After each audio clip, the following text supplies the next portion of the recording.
Det er den 7. april 2026.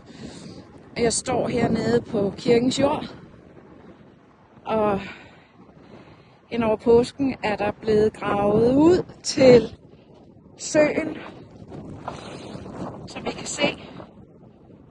Her ligger muldjorden, der skal fordeles rundt omkring søen. Det ligger også her. Og de sidste træer bliver plantet nu af vores team på 3 mand. 1 kører, 2 planter. Og så er det sådan set at vente på indhegningen, der skulle komme.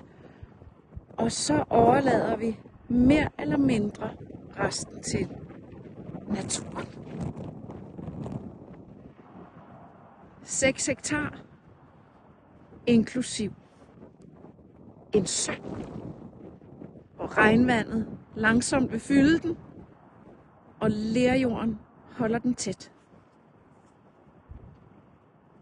Det er underfuldt.